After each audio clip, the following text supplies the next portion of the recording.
Hey booze, hey, do your blankets feel like super glue in the morning? Well sis, it's time to shake them off. Welcome to Wake Up Happy Sis, the show that jumpstarts your day with a bang. We're strolling down these self-care streets as we navigate the maze of wellness and healing. We're helping you live happy, healed, and whole. And we do it all with a hearty dose of belly laughs for good measure. Stay tuned and get ready to wake up happy, sis. Hey, booze. Hey, welcome back to another episode of the Wake Up Happy Sis Show. I'm your host and your Chief Self-Love Officer, Leanne Dulce. We're coming to you live from KCCR Cityscape Radio, where we're changing the narrative for our Black and Brown people because we're always telling our story our way and we're unapologetic about it. So today I have some very special guests and we are talking about owning your pleasure and owning your power and really breaking free from the shame and the stigma that sexual pleasure and sexual health has. And it's because November is also National Sexual Health Month. So, you know what we do, how we do things here. We're really trying to break down the walls, shame and stigma around your sexual health. And so you can own your pleasure, especially for Black women, and helping you take control of your wellness unapologetically. Joining me today are two fabulous guests that I happen to call friends. First, we've got Dr. Rodrick Stewart, a family physician and a sex educator, and he's going to explain what that is in a minute. And then we also have the ever fabulous and beautiful LeKara Simmons, who is a sex coach. She is an educator, a professor, a business, like she's got all the things, all the hats. So just in case, you know how we do, you get your favorite cup of whatever. I don't judge what's in your cup. Oh, okay. We don't judge what's in your cup. I mean, it's 5:00 somewhere in the world. We love it. So, absolutely somewhere. yes. So let's dig in. So welcome, guys. Hi, good morning. Hey. Good morning. And my co-host Sharonda, as y'all know, she's still on vacation. So we're going to let her live her best soft girl life.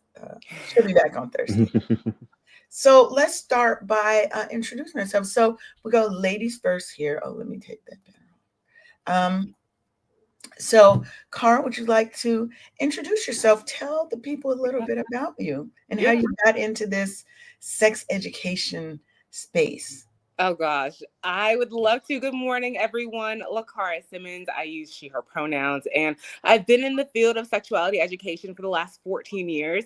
I actually started as a health educator in Savannah, Georgia, where I taught teen pregnancy prevention lessons. And from there, my career just blossomed. And I used to work with some international and national projects and nonprofits, and which led me to wanting to join and be an international sex coach and certified sex coach in those spaces. I've done trainings and conferences and all the things, right? But my pride and joy is really unbreaking and identifying ways for folks to find their own pleasure. We don't talk about pleasure as often as we should. And sometimes female pleasure is oftentimes missed. And then oftentimes when we think about African-American male pleasure as well, that's sometimes missed too. So what does that look like for us? And then thinking about where does that stem from our childhood as well? As we know, as young people growing up, barely do we have sex education, right? And then even when we do have sex education, pleasure is not talked about. And so what feels good for us might not feel good for someone else. So how can we go ahead and navigate and have these conversations where it's not shame focused and it's stigma free, but really being able to embody the true you that you are. So that's a little bit about me, friend, and how I kind of got into this space. So yeah. And she also has, if you look, she also has a business where she's a matchmaker. I am a certified matchmaker as well. Help you get your pleasure and get your boo. Listen. They work together. You see how that works? Absolutely. Thank you, Freya, for that subtle drop. Subtle drop, So if you guys, I'm gonna just put it out there. If you guys want to follow her, don't let that sweet miss fool you, though. Don't let it fool you. Absolutely. But and it intersects, right? If we don't know what we want out of our relationships, how are we supposed to know what's good for us? And so really being able to Absolutely. identify those things. So Yes, and you can't teach someone pleasure for you if you don't know what it looks like for yourself. absolutely. Let's start That's so true. Mm-hmm. there. And then our favorite doctor, resident Rob. doctor and sex educator, tell the people a little bit about yourself. Ooh, it's hard to follow LeKara. So let me see if I can Stop, friend. cobble together some words. So yes, I'm a Rodrick Stewart, DO. I'm an osteopathic physician. Did my medical school in New Jersey, and I did my residency training in Atlanta at Morehouse. I'm currently a practicing family medicine physician in Smyrna. So if anybody needs a primary care doc, I'm here. How I got into just sex and sex education. I've always been kind of a sex nerd. Like even growing up, like watching porn wasn't just enough. I had to learn about things and like sex positions, and I found myself being very interested in the, I guess, kind of like the physiology and the biology of sex going through medical school and then through residency. And I found that the best conversations I had with my patients were around their sex life. And it wasn't just erectile dysfunction. It was, how their mood or how their other physical health affected their sex life. And I got the opportunity to work in the primary care and HIV space after my residency back in 2020. And the conversations I had there really solidified, that this is where I need to be, especially having conversations with Black men around their pleasure and what they want in their sex life. So, one day I just decided, let me start talking to people about these things. And that's where the Meducator came from, because I've seen in a lot of these spaces, there is kind of an absence of that marriage of the medical information that we know and the sex, the spirituality, the sensuality, like kink, BDSM, all those things. There seems to be kind of a disconnect between what the medical field knows and then what people who are in the sexual wellness community know. So somehow I think I can be that bridge between the two. So that's the space where I find myself now. And what is a meducator? A sex meducator? Meducator. So I like to talk about things from medical perspective and educate people at the same time. So like meducator, like edutainment was back in the day. I like, for instance, when people talk about erectile dysfunction, I like to break it down into what's going on with your nervous system, what's possibly going on with your hormones, what's going on with your mental health, not just is your penis erect or is it not erect. So trying to break it down to the fundamentals, because I found that anytime I'm faced with an issue in the exam room or even when it was in medical school residency, if I can think about it in terms of the basics, then I can kind of work through what I believe is going on and what makes sense to everybody. And also being able to explain to people from different walks of life, different levels of comprehension, reading levels. So being able to break it all the way down to the basics makes it easier for us all to understand it from the same page so that no one's confused.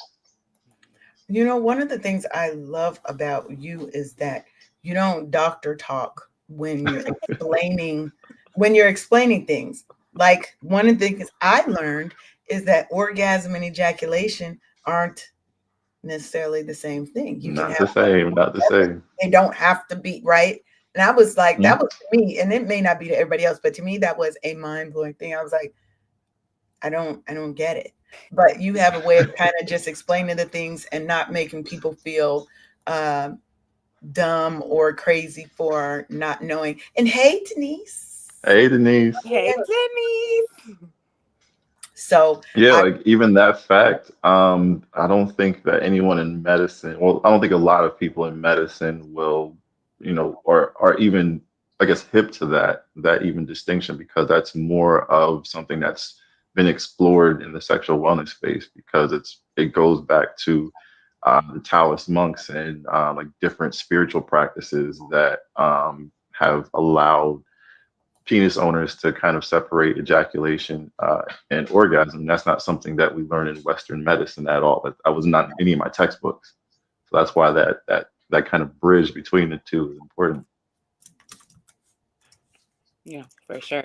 And then, Rod, I would even think, even when we're thinking about ejaculation and orgasms, sometimes when we're thinking about squirting and orgasms, again, two separate things. And we don't talk Right. about that for female Yeah. body people, right? So when we think Exactly. about what is pleasurable, sometimes for female and vulva owners who squirt, they may not find that to be pleasurable when others do, right? So, there's such an intense feeling that most people either glorify or really bring to the table. For other people, that might not be as pleasurable. A lot of people like direct clitoral stimulation. Other people think Hmm. it's too much, right? Just like when we're Hmm. thinking about, folks who have penises, we think about, some people want their penises to be tugged very softly. Some like them to be tugged a little harder. So what is that pleasure and what does that feel like for you? And how does that correlate or even not even correlate to having an orgasm? Oh Yes. yeah, exactly. What it brought to mind was that OMG Yes and that Slow Sex book. Um, Hmm. Being somebody who traditionally it's been hard for me to orgasm because my lady parts are kind of tucked inside a little bit more, but just having that conversation to where you don't feel like, am I a weirdo because everybody else seems to get this thing and it doesn't work for me. But being able to have that space and then looking at, oh, maybe it's because I'm too much in my head and not enough in my body when I'm in that moment. And I think so many people would benefit from that, realizing there doesn't have to always be an orgasm or ejaculation for it to still be a great sexual experience. Some of my Right. best sexual experiences, I've never come, but I would never say that I didn't have great sex with that person. Right. Mm-hmm. That's what did it. Absolutely. And that brings up a very good point. Resources like OMGS, well, I guess to tell the audience what that is. Yeah. OMGS is a website with a lot of curated videos. I think they have 3 seasons worth of videos that are dedicated to the exploration of pleasure for vulva owners. And they're actually backed by research, science. They do a lot of interviews, and there's a lot of how-to videos, a lot of just deep dives into pleasure from just everyday women. And I think that goes a long way towards destigmatizing sex and also letting go of shame, which of course is the topic of what we're here to talk about. Because when you think you're alone, when you think you're the only person who's experiencing this, it's very easy to, decrease your own self-worth based around that because you think everyone else is having a different experience. So that's why I love resources like that. And I'll tell patients about it. I tell friends about it. And just let them know, like, hey, it's probably one of the best investments you'll make because you'll learn so much about yourself, about other people, and even the penis owners. They will learn a lot from themselves. So it's something for everybody, in fact. Oh yeah, definitely. And I think it it pays for you to go and do your research and understand your body, your triggers, what pleasure looks and feels like to you, or even if you don't know how to even start, just being able to go online to different resources and listen to people in their own words saying what they did, how they went about and found out what was pleasurable for them, and not feeling bad about pleasure as a woman, especially as a Black woman, where if you're of a certain age, our sex education was nothing. It was, Right. you're gonna have a kid. That's what sex is for making babies. Right. Yeah. You don't get any pleasure out of it. Yeah. You just do your job and have babies because that's where your worth is tied. Yeah. Yeah. And so being able to unravel and peel back those layers, I think is so important because sexual health is such an important aspect of our overall health that I think is just too often just pushed to the back. Mm-hmm. Hmm. I agree. Absolutely.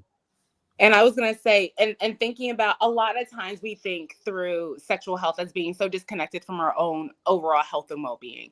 And that's where there causes a lot of stigma at the start. So when we think about growing up, and the messages that we heard is, as a vulva owner myself, and growing up in a very, Christian heavy household, don't bring no babies home. Don't be out here having sex, until you're married. And then it's like you hear all of these messages, and then you think, well, what if I don't want to get married?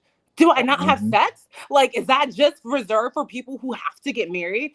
And then when we think about just our overall, we don't think through pleasure as in a part of a concept. When we think about hugs, we're like, oh, I love giving hugs. I love giving a high five. Friends, y'all know me. I'm a hugger. So like, let me love on you. But sometimes the hugs, like you, friend, you're not a hugger. So hugs are not always pleasurable for you, right? So if we have to understand from a very, very young age, thinking through, well, what is pleasurable for me? How do we forget that as we grow older, for what is pleasurable for me in these sexual experiences? And so sometimes, and Leanne, you said something so beautifully earlier, and you were talking about being in your head and not in your body. And sometimes, that, I know that is the common concern that a lot of my clients have, is they're like, I'm so focused on wanting to please the other person, wanting to, having that performance. And I'm like, you're thinking about performance anxiety. You're thinking about, is she enjoying it? Are you enjoying it? Right? Is this something that's pleasurable for you first? And then also inviting your partner to share in that pleasure with you. Pleasure is a shared experience. It's not one or the other. How can you both create something pleasurable and enjoyable and exciting for you throughout that, and with it out being shame-based? I know when I think about pleasure and really unblocking what that shame looks like, it starts from the messages that we get from childhood. And so what no longer serves me as a 35-year-old, vulva owner, it does not serve me when I was a newly 18-year-old vulva owner. So what does that look like? And understanding what was pleasurable for me in my 20s is not going to be pleasurable for me in my 30s. We evolve, we grow, we find new things that excite us. So how can I grow and experience and explore that in all different aspects of my life? Oh yeah, definitely. Beautifully said. Definitely. And Denise, Beautiful. and I agree, Denise, there's definitely a lot of unlearning that has to happen. And then Cassandra said she's 31 and just now learning how to prioritize her own pleasure. But that's a beautiful thing, because I'm 53. Okay. I know I don't look it. Don't look it. Don't look it. But I'm 53. And the amount of unlearning that I've had to do, I'd say probably between my 30s and my 50s, that was a major period of growth and kind of self-understanding. Now, anybody who knows me now, and if you're my real friend, you know that I like to be naked. You know that I like certain things, and I'm unapologetic, and there's no shame in anything that I do, right? None. But that wasn't so when I was in my 30s, or when I was in my 20s. I felt I was so caged in, restricted. There's all these things. Thank you, Cassandra. I feel like I'm aging like a fine wine.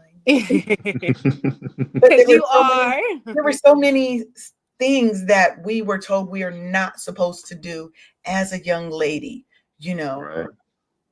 Then I don't even want to go into the concept of sexual assault and that feeling of I can't dress sexy because I have to be on guard for other people.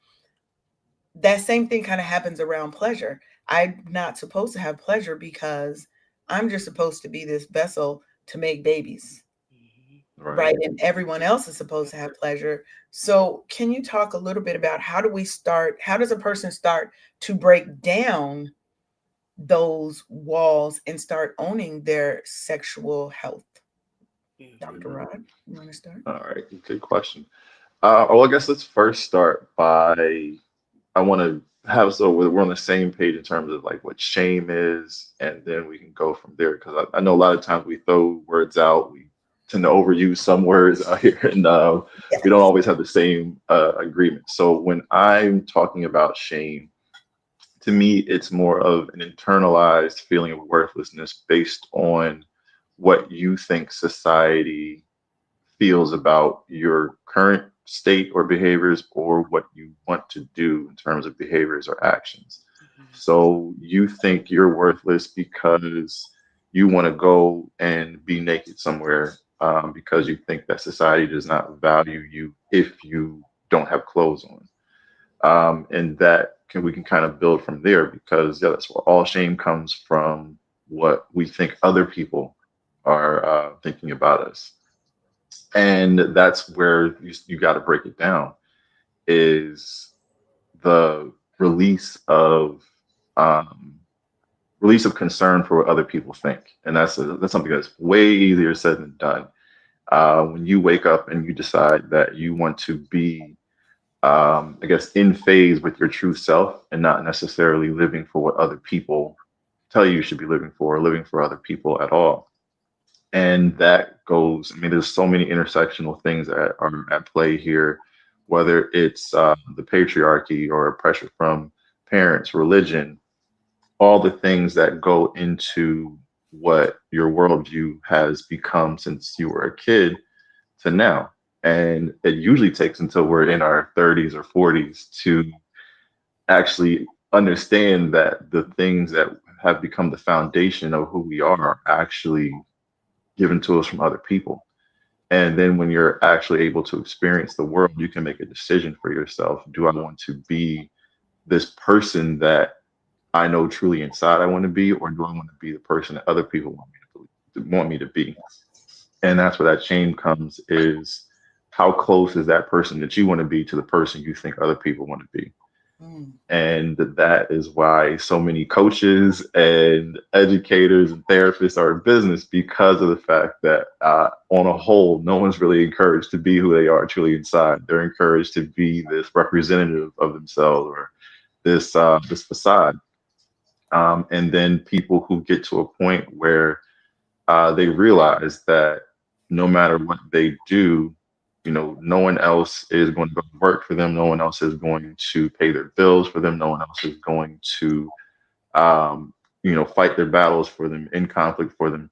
The only person in this world that can change you and your circumstances are you. Like, once you start to hold, like, latch on to that you are responsible for yourself, then you can start to see what's more important. My vision of me or someone else's vision of me. And then that's when the work starts to happen around finding the things that are pleasurable for you, and then leaning into those things, because you'll find that you feel great when you lean into pleasure. And you may not feel as great when you lean into what you think someone else should be doing for you, especially when you don't get in return what you thought you would from being someone else's vision of you. So I think that's kind of where the beginning should be. But of course, we have people who are actually coaching people to get in their pleasure. So I want to hear from LeKara about where she's at with that. Yeah, I mean, Dr. Rod, you hit it spot on, right? That's where shame is inherently, and sometimes when it comes to the clients that I see, when they are trying to unpack that shame, it starts simply with feeling comfortable knowing your body, feeling comfortable touching your body. I can tell you that there's so many clients that come in and they're like, Cara, I don't even know where my vagina is. I don't feel comfortable touching my vagina. And then I have some clients who are penis owners and they're like, I'm not even comfortable going near my balls, right? I'm not even comfortable shaving my balls. And that is because of that inherent shame that those feelings. So leaning into being gentle with yourself first and understanding that you are at a new stage in your life. And what does that look like for us to pull those back? And it means pulling them back slowly. Sometimes when we want pleasure and we're excited to explore, we want to dive in all head first and just go balls to the wall. Like, yes, let me go ahead, get kinky with it. I heard about this. And it's like, no. Let's just start from the basics. Like, do you slow, right? Like, pump your brakes, slow down. Do you feel comfortable? You just shared you're not comfortable touching your vagina and your vulva. How comfortable are you even going and touching your inner thigh and massaging your inner thigh? Let's start there, right? Is that pleasurable for you? Instead of, wanting to go, and then being gentle with yourself also knows it starts with even taking care of your body first. So what does that look like? Sometimes, and I either call it, your self-care practice or your self-care ritual, and it could look like taking a long shower or bath and spending an hour lotioning or massaging your body. Let's start there, right? It looks like, okay, you've done this. Let's take it the next step. So now I want you to feel comfortable taking a shower, massaging your body, oiling yourself up, and maybe let's get in something really comfortable. What are some comfortable fabrics that feel really good and sexy and pleasurable and delightful for you?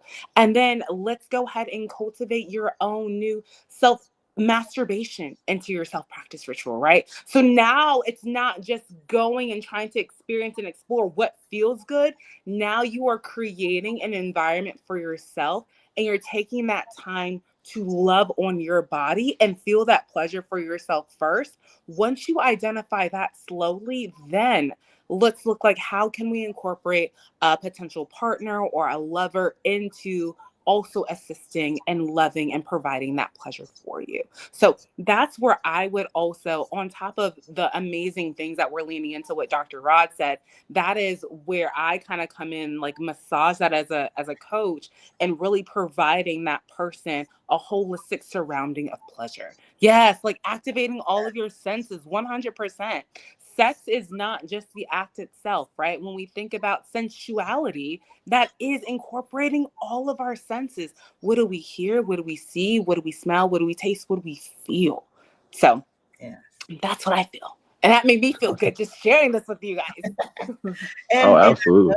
I love that because one of the things I would add to that is I had a doctor once say, you need to lay down, you need to put a mirror down so you actually know what your vagina looks like, right? So that you get comfortable looking at it. So if you're not even comfortable thinking about it, touching it, maybe you want to start there. Do not just say, hey, I'm going to go and I'm going to be naked and I'm going to go to this kink party.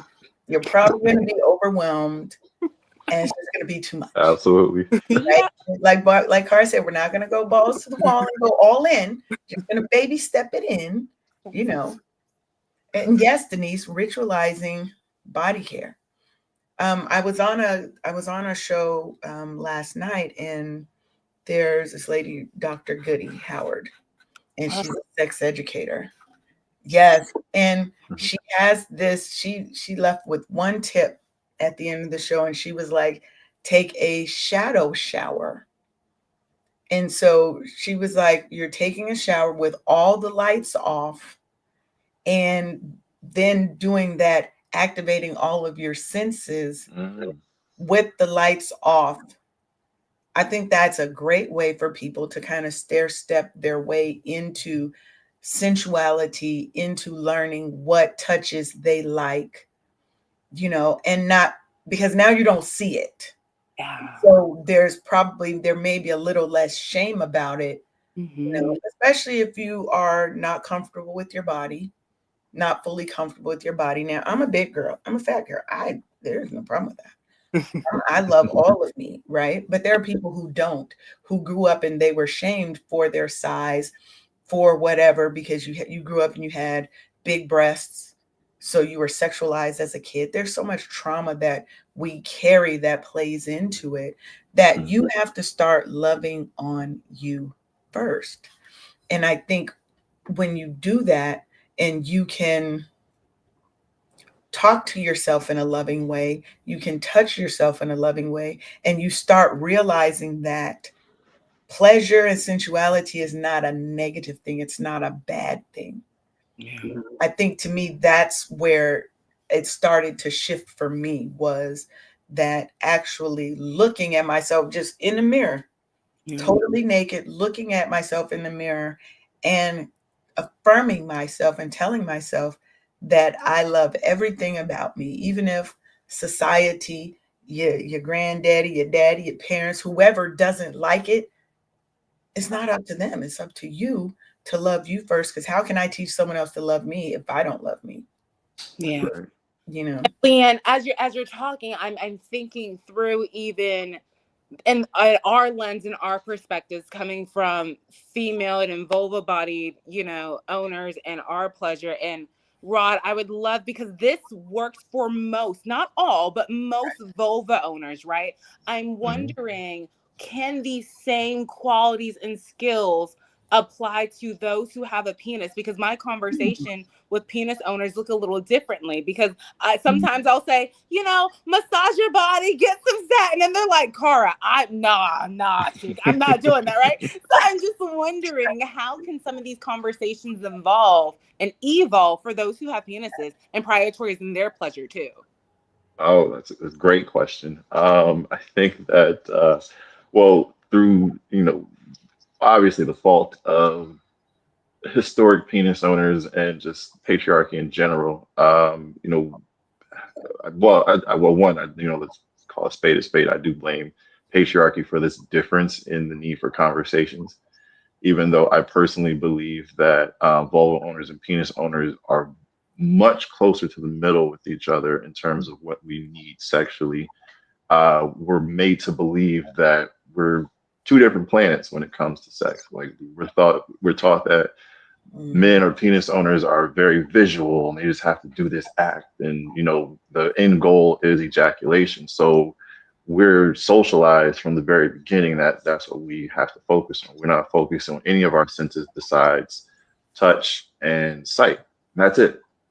Yeah. But there is a wealth of pleasure out there for penis owners in those sensual spaces that we just don't have access to. Patriarchy tells us that unless we're fighting, fucking, or financing, we're not really worth anything, and that is a detriment to everybody. So everything becomes this competition, this game. It's like you have to either you're racing to have an orgasm with your partner, or you're there as a duty to provide as many orgasms as possible before you have your orgasm, because you're just the top dog when it comes to giving sexual pleasure, and we never actually are tasked with exploring our own sexual pleasure. So exploring what feels good for us, and those conversations are usually like, why would you ask me if I like satin or silk on my skin? No, it's, give me cotton. I like latex. That's the feeling I like against my skin. Um, but we're never actually asked to sit down and like really process those things, because there's a wealth of, like I said, there's a wealth of pleasure. There are men who enjoy prostate stimulation, but because of patriarchy, we're not allowed to really explore that safely, because there is always the notion that when you lean into prostate stimulation, that somehow means that you're gay, and that's looked at negatively from a lot of people. So they feel emasculated by that desire that they may have, and that causes shame for them because they're thinking about what everyone else thinks about them exploring that pleasure. Or Mm-hmm. even the softness. Like there's so many men who are they like to just go and they just jackhammer, like they're working at a construction site, like that's their way of having sex is to jackhammer and then finish. But those, like that, the going from slow to fast, or that softness in between, they don't explore that, and they don't explore how arousal and orgasm can kind of go up. And that's when I was talking about the difference between ejaculation and orgasm. When I tell people about those two things, you can't really tell the difference if you're racing. When I talk about ejaculation and orgasm, I would say picture you have two cars on a roller coaster. They're both going up to the top of the roller coaster. One is ejaculation, one is orgasm. As they both get to the top, you can choose to have them both go over at the same time. But if you're actually in tune with your body and you're paying attention, you can have that ejaculation car kind of back off and click down the track while the orgasm car goes over. You can do that over and over again. You can have that ejaculation card waiting. You can just keep orgasming over and over again, but you have to be embodied. I think what we've been talking about that we haven't actually put a name to specifically is embodiment. Too many of us are up here in our heads. We cerebralize sex and we think of it as just this mind game. We just, this is what I have to do. These are the steps I have to go. These are the positions I have to hit, and I have to make my partner feel this way, or I have to feel this way. When if you drop down into your body, which is a practice, it takes time. Like you've been saying, you got to start by being able to touch yourself and know what feels good and then go up from there. Like when you're able to put all of your intent and your thought and your mind behind different parts of your body, then you're able to access that pleasure. To say that, you know, when we talk about where you're at in your head, like sometimes if you get in body, you can say, I'm at the very tip of my penis. I can feel everything in that one spot. And the amount of pleasure that you can receive from that instead of being up here and thinking about like what's going on with bills and everything else while you're just jackhammering away because you're on autopilot.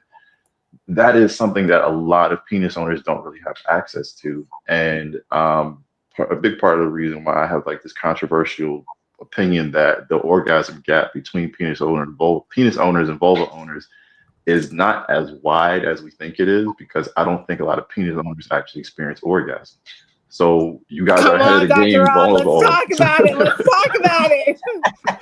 So when Yes. it comes to actually leaning in and getting orgasm, like you guys are ahead of the game because of that area of socialization. Because patriarchy, it benefits and it hurts everybody. It's a double-edged sword for everybody. It's more of a double-edged sword, but on the negative end for vulva owners and penis owners. But we do also have our own negatives when it comes to patriarchy. That's why it's not good for anybody.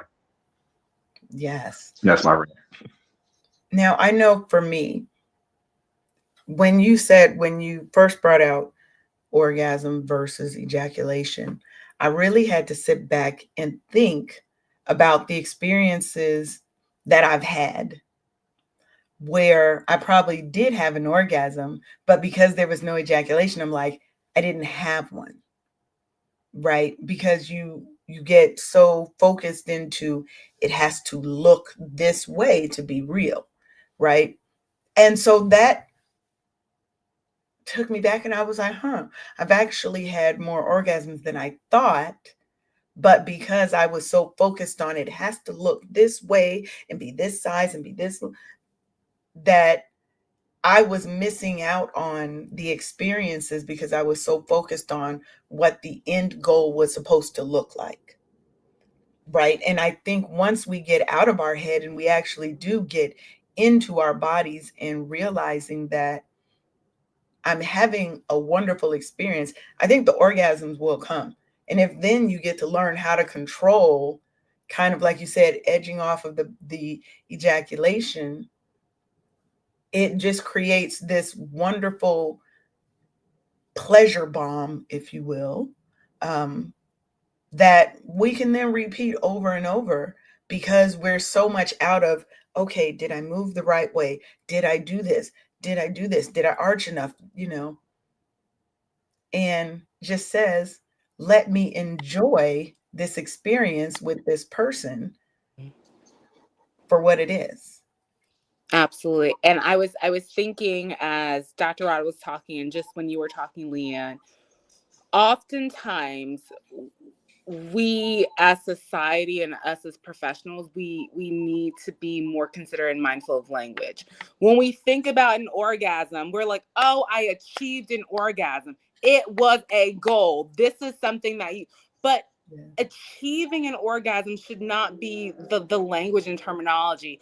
Are we experiencing an orgasm, right? Even being mindful of how we change our words and language behind how we talk about what pleasure is, because what's pleasurable does not even have to lead to an orgasm either, That's right. right? So what is the language that we're doing? Because I know a lot of people talking to Dr. Rod and even thinking about like the jackhammer, like I gotta do it and I gotta go fast, like I gotta get it done. And it's like, whoa, whoa, whoa. Again, slow down. What are you experiencing in this moment? Yeah. How can you take what's pleasurable and amplify that times 10?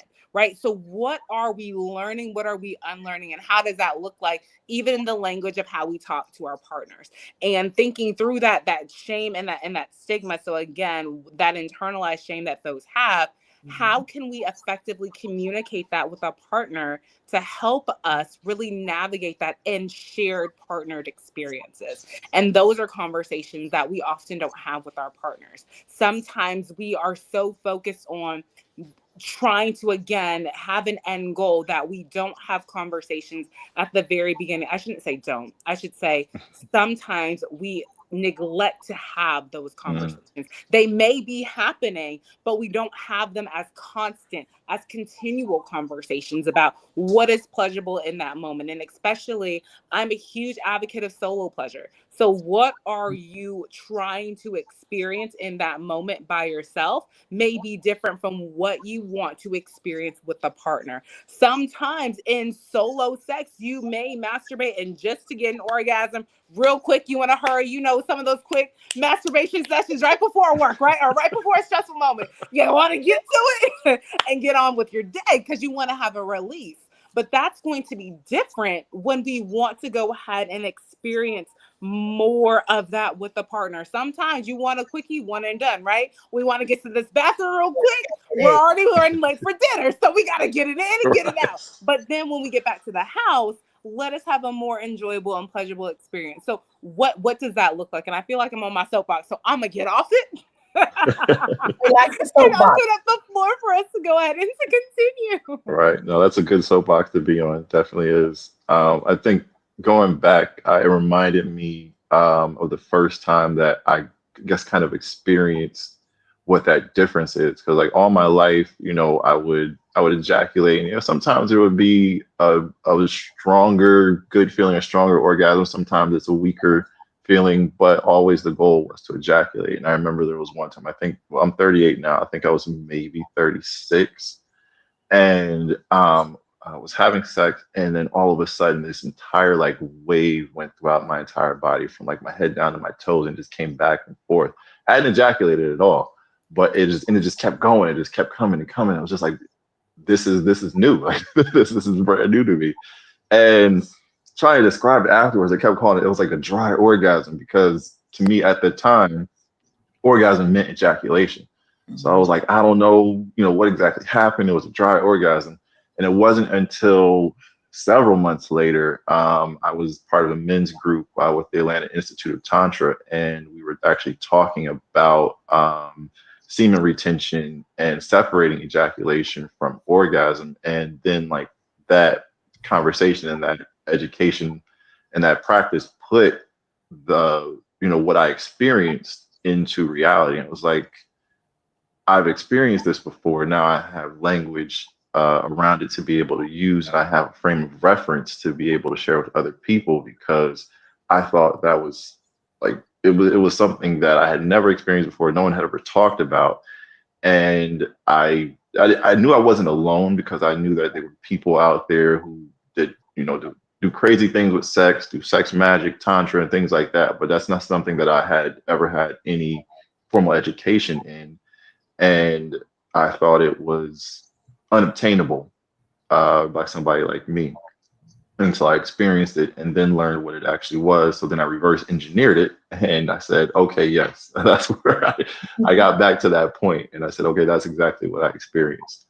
But yeah, it took like what we've been saying is, it took one being embodied, because I was completely embodied in that moment. I wasn't There was nothing going on in my mind. I was just locked into that moment, very present. So we do a lot of these self-help wellness buzzwords: presence, mindfulness, embodiment, all the things we should be doing that this society has conditioned us not to be.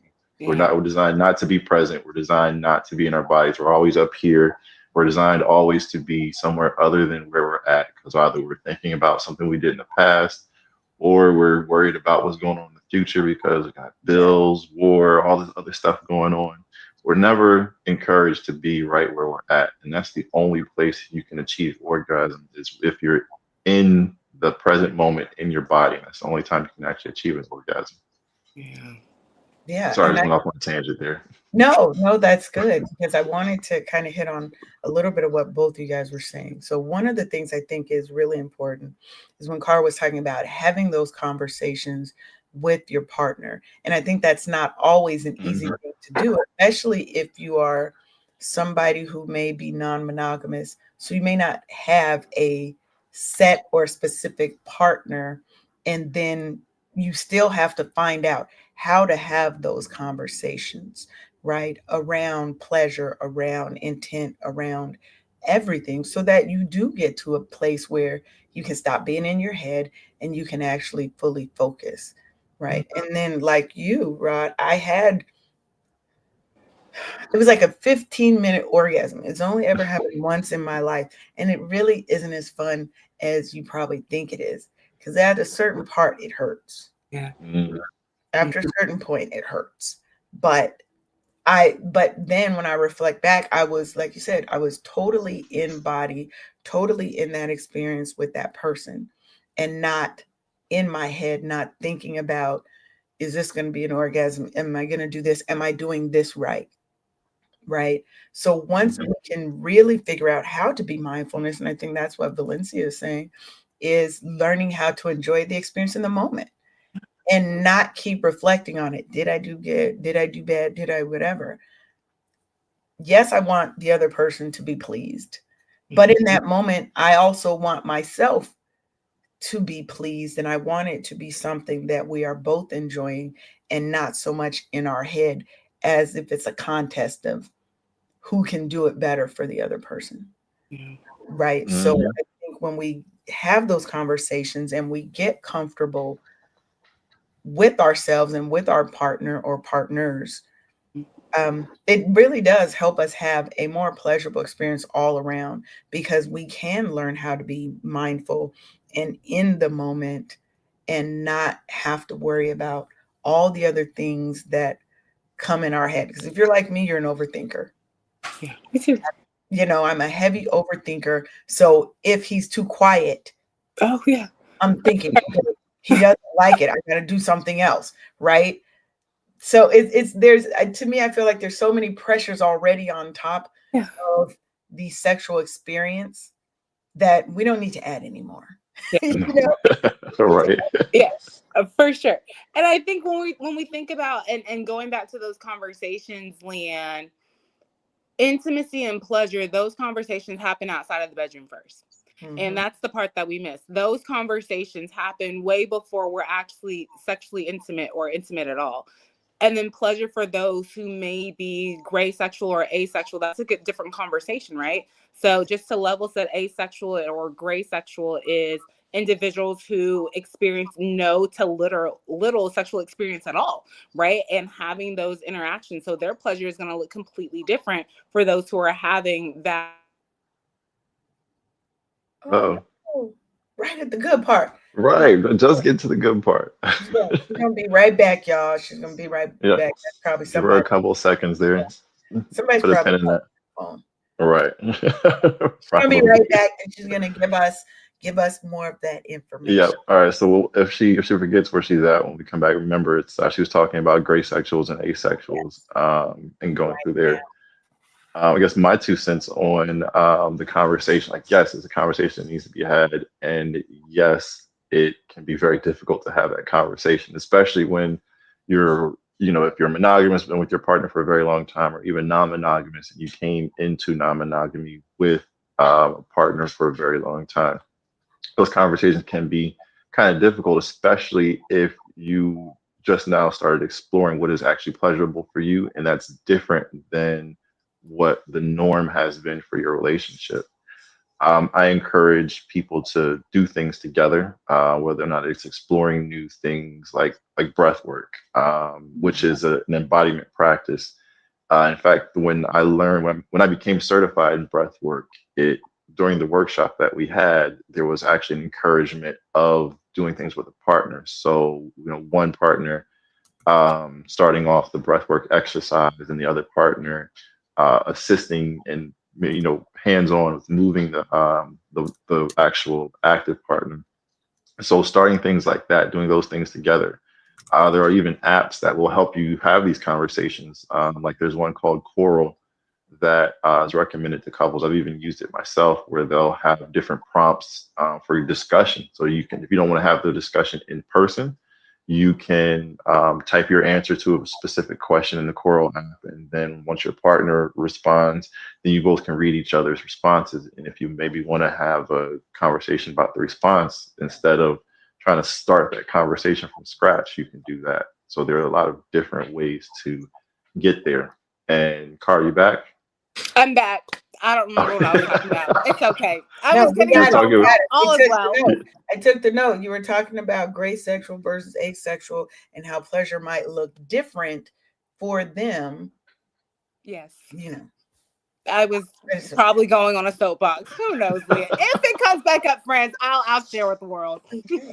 It's okay. So Okay, definitely. let me ask you guys this then, right? So now here I am. I'm this newly liberated woman and or man. Mm. We're equal opportunity here, and I'm exploring. I'm getting into this new space, and now I've got this new partner. We're trying to have these conversations. How do you keep from, how do I say, like kind of going overboard? Because there's the concept of, okay, I'm kind of trying all these new things, but now I'm trying all these new things and I'm adding a partner and I'm adding all these feelings and all of this. So how do we kind of work our way into all these things without overwhelming ourselves or our partners, because we're learning all these new things and new ways of acting, talking, being in our sexual pleasure? Mm. Oh, and Denise said, can you say that app again? Oh, Coral, Coral. It's the app for couples. I think I can start off with that. And you said this is a new partner, or is it a Yeah, long new partner. established partner? New New partner. partner. What I would encourage, one, I would encourage exploration together, at any point in time you can, and two, if you're starting to date somebody and you know that you're leaning towards certain things pleasure wise, whether it be kinks or anything, letting someone know up front, when that conversation happens, when that intimacy conversation happens, Mhm. saying, "Hey, I just started getting into kink. I'm a rope bunny, or I like to be a rigger. Which a rope bunny is someone who likes to be tied up. A rigger is someone who likes to tie people. Or I'm into impact play, fire play, knife play, anything that you are kind of exploring. Would say I'm in the beginning stages of exploring it. See where they are, because you don't want to get into a situation where you really like this and the partner you chose really doesn't like this, and you have to hide part of yourself from them, or you have to shrink that part of yourself, which will lead to resentment of them later on, and also just likely a overall lack in sexual pleasure. In fact, I had a patient who had a similar issue. He was heavy into kink. He liked electro play. He was a bit of a sadist. As a sadist is someone who likes to inflict pain on people, but in a pleasurable sense, not so much a non-consensual sense. And he, a lot of times when I'm talking to my patients, we just have regular conversations outside of the, eat right, diet, take your medications. We just have regular conversations. And we were talking about his dating life, and he said he was running into issues meeting women because when it finally come down to having sex, it was boring. He couldn't he couldn't keep it up because of just the fact that he just wasn't into the kind of sex he was having. So I asked him, I was like, well, what kind of sex do you find pleasurable? Then he told me about the kink stuff that he was into. And I said, well, why don't you find a partner that is also into those kinks? Right. Why don't if that kind of sex excites you, why don't you find someone to have sex with you like that? He said, I never thought of it like that. I thought I had to have this life separate from what my dating life was, and whoever I'm settled down with. So I told him, no, if that is what you want to have as the basis of your pleasurable life with your partner, you can make it that way. Told him, why don't you look on FetLife, which is a website for people who are into kink. Look on FetLife, or if you're getting your dating profile, let someone know, like, hey, these are some of the things I'm into. You don't have to go deep into what you're into, but let them know, like, this is what you can expect to talk about with me. Give them the option to make that choice. Give them that ability to consent up front to what is pleasurable for you, and also you to consent up front to being in that relationship. And then you can go from there. If you lead with who you are and lead with what's pleasurable for you, I truly believe like your village will find you. That's something that I've had to come to learn since moving to Atlanta. Before I came here, I was all science is everything, all that woo woo mumbo jumbo stuff, the stars, all that stuff, the universe. I don't believe in any of it.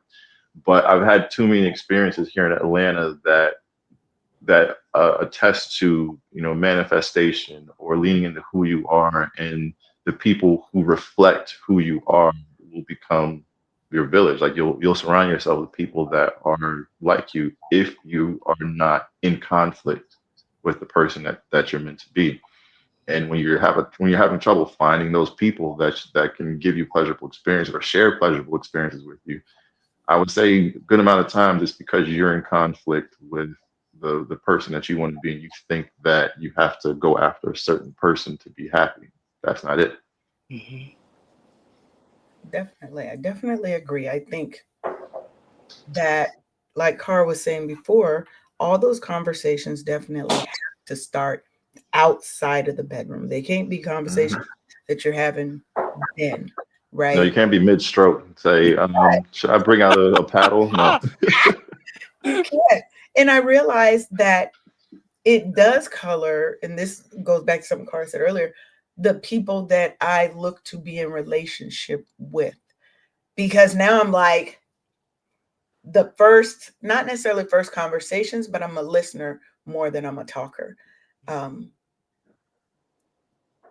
People will tell you what they like and what their preferences are if you pay attention. And if you slow down Hmm. and actually listen, that cuts off a lot of potentials, because I'm like, well, he's never going to go to trap with me, or he's not going to let me have a husband and a boyfriend. Yeah. Right? Yeah. Like whatever it is my thing is that I want, he's definitely not going to be that person. And so what I really love about is, as we get more into knowing ourselves, knowing what we like, who we are, and having those real honest conversations with yourself first.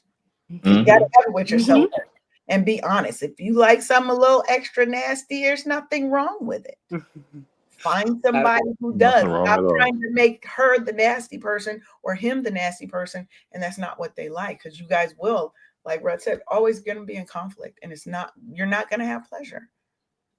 yeah. So it is now 10:57. We've come to the end of the show. Oh, I know. Oh no, I know. this is so It fun. goes. The time goes so fast when you're having it good really did. conversation. I love being in space with you all having these conversations. This Yeah, was Oh amazing. yeah. have more of these conversations, because it's so important in our community, especially when you're an executive and you can't have these conversations anywhere else Hmm. because of the stigma, because of corporate stigma and cultural stigma and blah, blah, blah, societal expectations. We need safe spaces where we can have these conversations and not be judged, not be treated weird. And so I appreciate you guys coming and sharing a little bit of time with me and my audience, and letting them know that their pleasure is their power, and that you don't have Absolutely. to have shame or fear or regret or hurt or anything around it. So as we shut out, why don't you tell the people if you have anything special going on, um, or how they can connect with you? Yeah. I'll let you go first, Dr. Rod. All right. Well, you can connect with me through my Instagram page, Dr.Rod_sex_meducator. I was told that it's very long, so I apologize for that. Um, I will actually be part of a Black Men's Mental Health Symposium on the 30th. So, day after Black Friday, it's the Self-Ed, SELFED organization will be doing a full morning breaking down the high value man. So breaking down different aspects of what society has told us the high value man is versus what the myriad ways that a man can achieve value. I'll be talking about the fit man. So it's an online symposium. I believe it's free. You can go to my page and see the flyer for it. And that's it. That's all I got going on for right now. All right, Cara. I love it. As we go into this holiday season, feel free to connect with me on Instagram at Sweet Miss Cara. Also, I do have a website for sex coaching as well for those who might be interested, and it is beyondfirstsight.com. So BEYOND firstsight.com. And I'm happy to connect with you all there. SIGHT site. Mm-hmm. Oh yeah, and if you need a doctor, I'm accepting patients in the Smyrna area. So look up Rodrick Stewart, primary care. I need patients. Look, you get to have a fine doctor who's knowledgeable, who's not going to judge you, who's going to help you live your best We love it. life. Absolutely. Come on. What more do you want? And as always, you can reach me at Wake Up Happy Sis any and everywhere. There's really only one cute bald head like me. So you look for me. There's only one. You look for me, you will find me. And people are saying they enjoyed the show. So that's it, everybody. As we thank you all. Yes, I want you guys to know, look, there's nothing wrong with owning your pleasure. There's nothing wrong with wanting more, wanting different than what society says you need to have. So go out, figure out what pleasure means to you, have those difficult conversations, and wake up happy, sis. With that, we'll see you later. Hopefully you guys will come back and we can continue the conversation, have more conversations, because this is an area I'm very passionate about in helping us find what freedom and fulfillment looks like in all aspects of our lives. So, I love it. Yeah, thanks for having us, Leanne. Yes, thank you. Love y'all. Bye, friends. Bye, everybody. Bye. Thanks, everyone. Thanks for tuning in to another episode of the Wake Up Happy Sis Show. Join us live every Monday and Thursday at 10 a.m. Eastern for more joy, healing, and sisterhood. Until next time, keep thriving unapologetically, sis.